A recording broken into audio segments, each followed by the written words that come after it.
রাতভর বৃষ্টি হলে সকালবেলা আর বাড়িঘরের দিকে যাওয়া যায় না। সকালবেলা উঠে উঠোন বাড়িটা ঝাড়পোছ করতে অনেকটা টাইম লেগে গেছে, তার সাথে কিন্তু রোডাইগুলোতে প্রচণ্ড কাদা ছিল। না আমি তাকাতে পারছি, না আমি হাঁটাচলা করতে পারছি। সেই তো রোডাই ধুয়ে একটু ভাত বসিয়েছি। আজ ছিল সানডে, তোমাদের দাদাভাই ছুটি থাকে, বললো একটু সিদ্ধ ভাত করো, সকালে সিদ্ধ ভাতই খাবো। তার সাথে কিছু জামা কাপড় ছিল, জল কাচা করেছি। সকালবেলা বাইরের কাজ করতে করতে আর বিছানার কাঁথা তুলতে পারিনি। তারপরে স্নান করে পুজোটা সেরে বসে গেলাম সকালবেলার খাওয়া দাওয়া করতে। এদিকে রেডি হতে যাচ্ছি, যাবো আজকে বোনের বাড়িতে, দুপুরে লাঞ্চের নেমন্তন্ন আছে। তিনজনে মিলে কিন্তু বেরিয়ে গেছিলাম যাওয়ার জন্য। আর এদিকে মিষ্টির দোকানে ঢুকে একটা দই নিয়ে চলে গেছিলাম বোনের বাড়িতে। বোনরাও কাঠে রান্না করে, বোন এদিকে ভাত বসিয়ে দিয়েছে আর সাথে কিন্তু চিকেন করছে।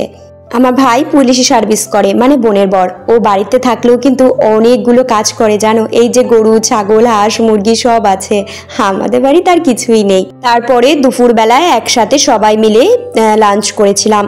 দুপদের চিকেন ছিল, তারপরে শাক ভাজা ছিল, স্যালাড ছিল, আর ভাই বাড়িতেই টক দই পাঠিয়েছে, সেটাই খেয়েছিলাম। সত্যি কথা বলতে মিষ্টি দই করতে গিয়ে টক দই হয়ে গেছে। তারপরে আমরা একটু বিকেলবেলা দোনোমনো করতে করতে আমাদের বাড়ির পাশাপাশি একটু ঘুরতে বেরিয়েছিলাম।